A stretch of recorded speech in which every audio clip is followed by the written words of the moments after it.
Hello and welcome to another edition of Spotlight on Politics, where we discuss items of interest on the local, state, and federal level. Today we're going to talk about a subject with a couple of special guests that I'm sure most of our viewers don't know anything about.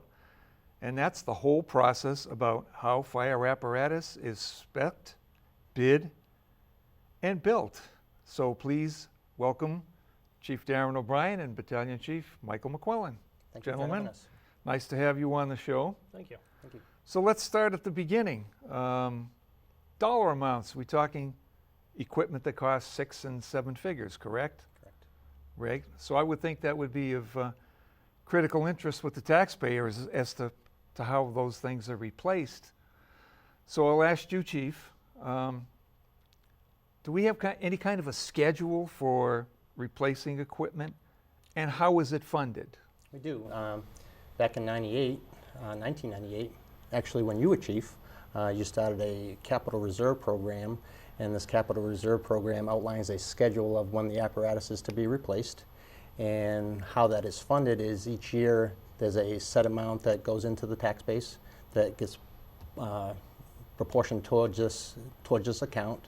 And so instead of basically paying $500,000 or $1 million for a tower truck, these monies are taken out of this account, so we don't have to schedule bonds anymore, and we can pay from accordingly. Over the last 5 years, what we've got into is lease purchasing, which we found out has worked very well for us.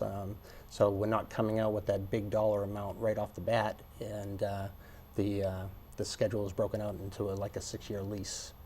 So I know in the past, I mean, wasn't it just a few years ago, or even last year, we just paid off a 20-year bond on something that doesn't exist anymore? We did. We paid off a 20-year bond on a 1994 piece of apparatus that Wow. We traded in, and actually it was sold to another community. But yeah, 1994, and we just paid it off the year we traded it in, actually.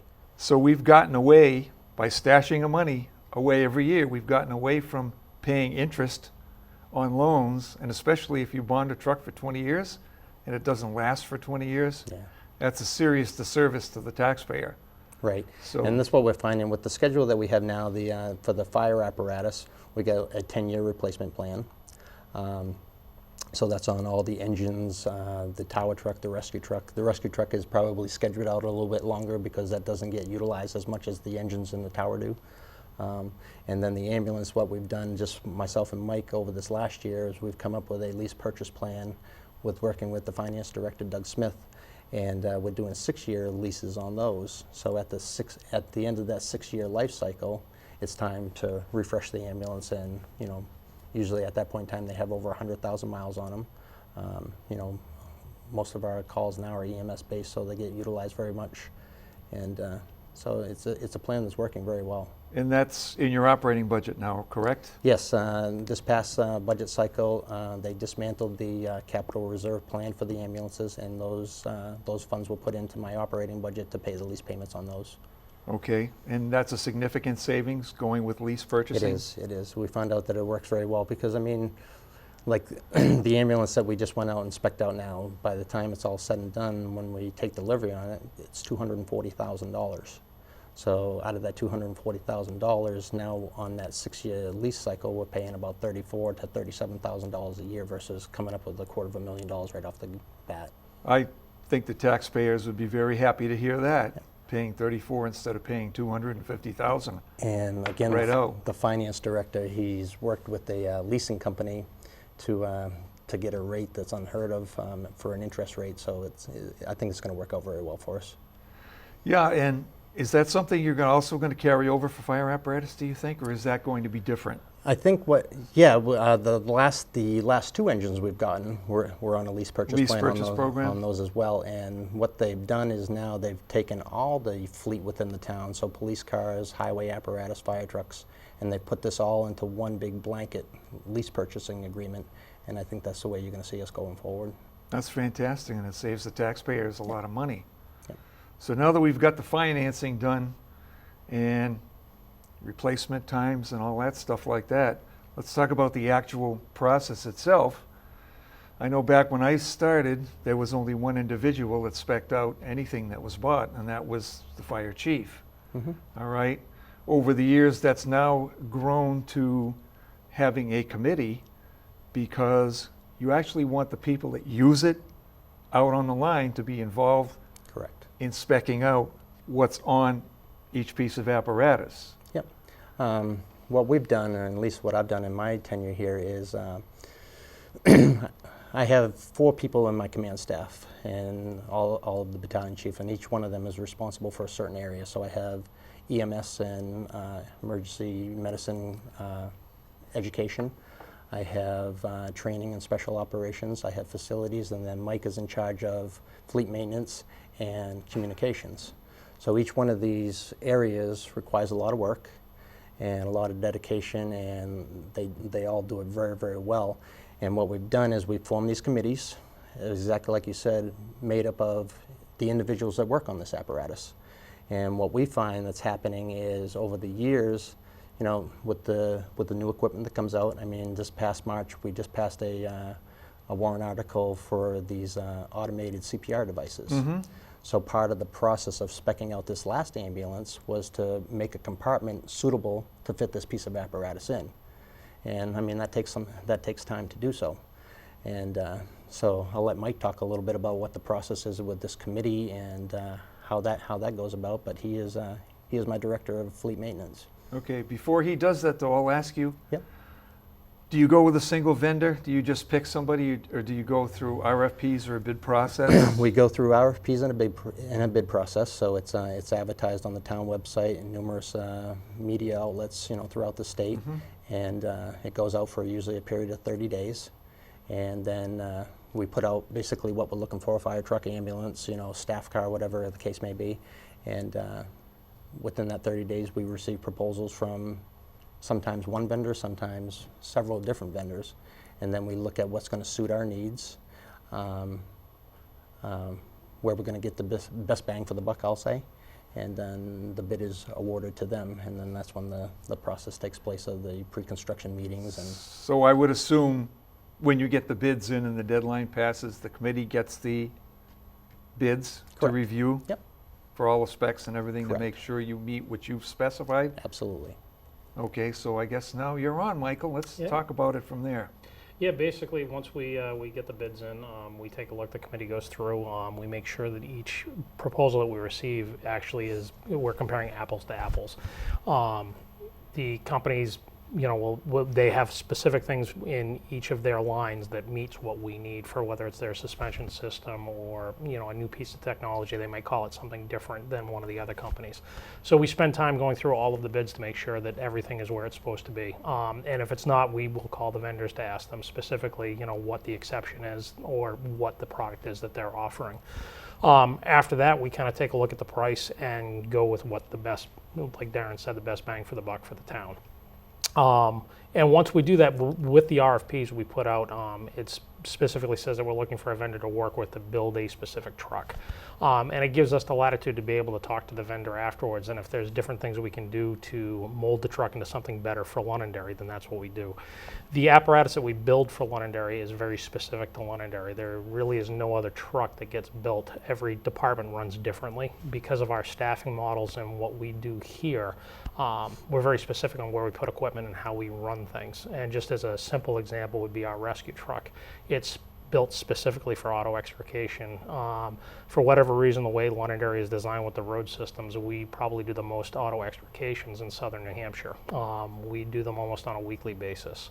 So when we built that truck, it was specifically designed to be able to handle auto extrication and to be able to deploy quickly and rapidly to get the patient extricated.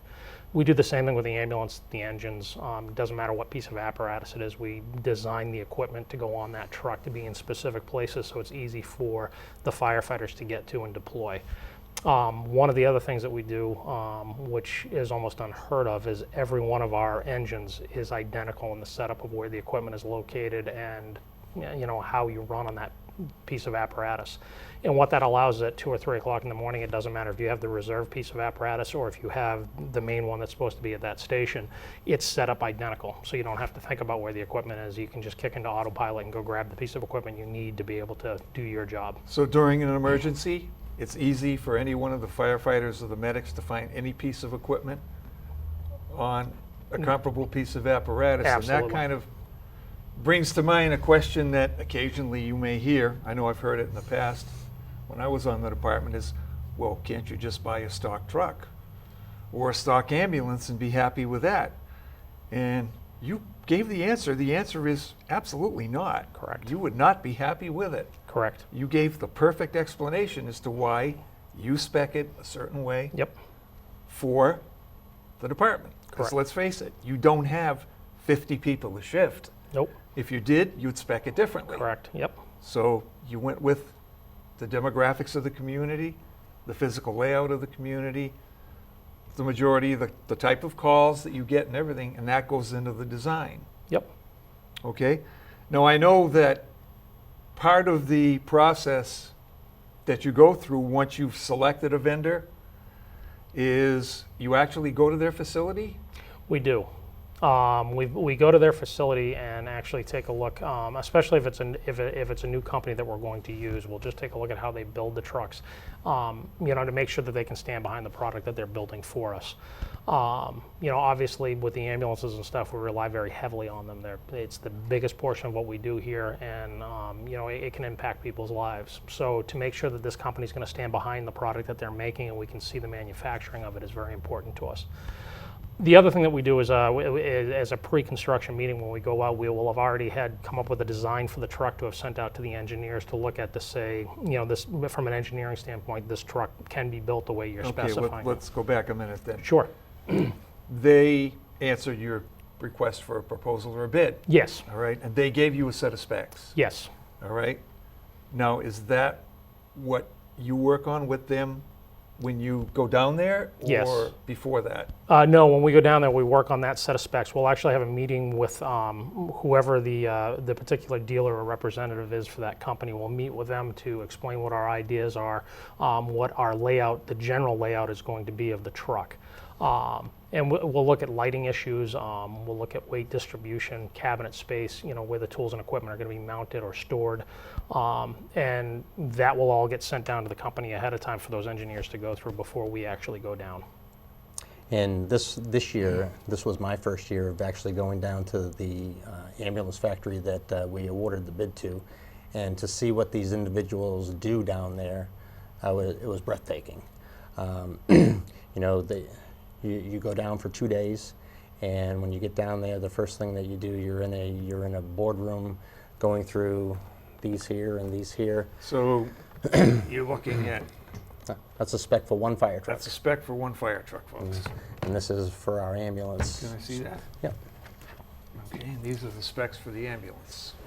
So you have probably 8 or 9 individuals, the engineers in the company, like Mike said, the salesman that represents the product that we're buying, and then the members that make up this apparatus committee.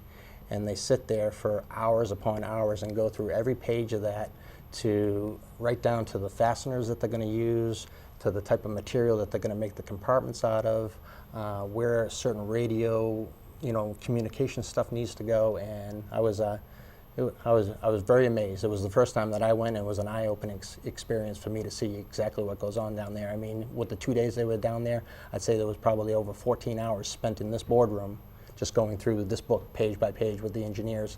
Then at the end of that, what they do is they take the recommendations of the committee on what we're looking to do, and we just got it back, last week I think it was? Got it back last week. They bring it to their engineers, draw up everything of the changes that we made or different things that we wanted to use, some of the new stuff that's out there. They send it back to you and say, yes, this can be done, or the engineers found out that, the way you configured this compartment is not going to work out for something either inside or outside. And they send that back with the That's the most current one. updated quote list, and then we move on from there. So can you go through the actual tour of the factory? Yes, when we went down to the vendor that we awarded the bid to for the ambulance, what they did first is they took us to the place that actually makes the patient compartments, and it's a separate factory from the actual factory of the ambulance, and they right from the flat piece of sheet metal all the way up until the box is delivered to the ambulance factory. And then once it gets into the ambulance factory, it's almost like an assembly line that, your first phase is doing interior compartments and then flooring and then wiring, and then it was amazing to see the different. Now, were they already working on yours? They were not. They were not? No. So when is yours scheduled to be actually received? Usually from the time of awarding the bid of the RFP, it's usually somewhere between 9 and 11 months that it takes I to see. actually So it's a receive long the product. process. It is a It long is a long process. process. It's they build each unit individually, and they start the process. They go through it the same way for everybody, where they start building that box. And they'll build it at that one facility because that's what they specialize in. And it was actually while we were there, we got to see a couple of trucks that had been involved in accidents, ambulances that had been rear-ended, just to see how. And for the benefit for us, they were there for repairs, but we got to see how the patient compartment actually held up, which was very impressive to see because the outside of the truck looked destroyed. It had been rear-ended in an accident at a fairly high rate of speed, but the interior compartment space where the patient and the crew would be held up very well. But going through that, they'll start that process, and they'll start building that before it gets shipped out to be basically put on the chassis, and the finish work gets done at the factory. So, and then once the box is delivered to the factory, I think we have pictures that we're going to provide to you that it shows us the chassis that we've picked out to support the box. And the crew goes through the chassis to make sure it's got the right suspension, and it's got the right, gross vehicle weight, the right motor, powertrain, and everything like that. So it was a lot of work in just a 2-day time frame. Yeah. A lot of work. The time gets spent, going through the patient compartment itself. When we look at that, we take a look at where the patient's going to be located, how many patients can be transported. And more importantly, we align things with the crew that's going to be in the back. Obviously, with all the safety advances that have been made with seatbelts and restraint systems, one of the things we want to try to do is keep our employees seated in a seatbelt or restraint system. So the back of the truck, when we start looking at the back of a truck where the patients are, we look at where they can reach things in their restraint system so that they're seated. They can easily access the radio system. They can easily access the monitor or the drug box for treating the patient. And that interior space is where 90% of that work is going to be done by the crew. So, very important. So we spend a lot of time, and like the chief had said, we go through line by line looking at what is spelled out, how big a seat is or a piece of counter space is going to be, and what we can utilize that space for. And obviously, unfortunately, looking at things like rollover protection, we don't want to have projectiles flying around in the back of a truck Right. during an accident. So it's making sure things are secured where they're supposed to be, and that everything's going to fit where it needs to be. Yeah, and that was one of the big things this year, is to have every piece of equipment have a home, because that's what you're finding in a lot of these accidents is there's just stuff floating around the compartment, and that's where a lot of people get injured, And then with this ambulance, what we did differently this year is we're finding that a lot of our transports are becoming bariatric patients.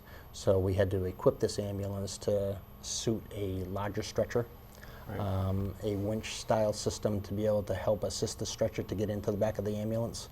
And that there took a lot of work and a lot of engineering to reinforce the floor, to be able to mount the winch, to be able to mount the plates in order to pull the stretcher in. So there was a lot of work behind that as well. But that's what I mean. We find different things at the end of that 6-year time frame. Is okay. Now we need to do this. Now we need to do this. And that auto pulse, that I mentioned earlier, was a perfect example. That's a brand new piece of equipment that I'm sure within the next 5 years you're going to see in the AHA guidelines.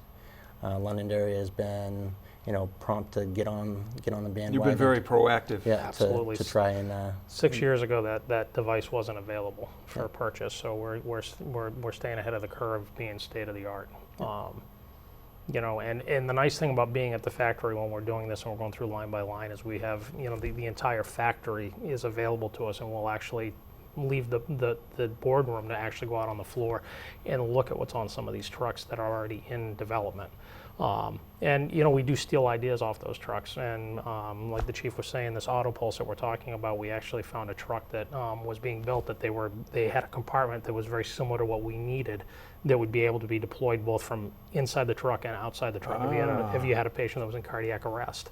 And again, time being of the essence, if you're in the back of the truck, you don't want to have to stop on the side of the road to go outside to get a piece of equipment. If you can make it so that you can get it from both, it Now, works. is that a change that you made? It is. So you made Yep. changes actually to your specs Yep. when you were meeting in the boardroom? and Yes, everything.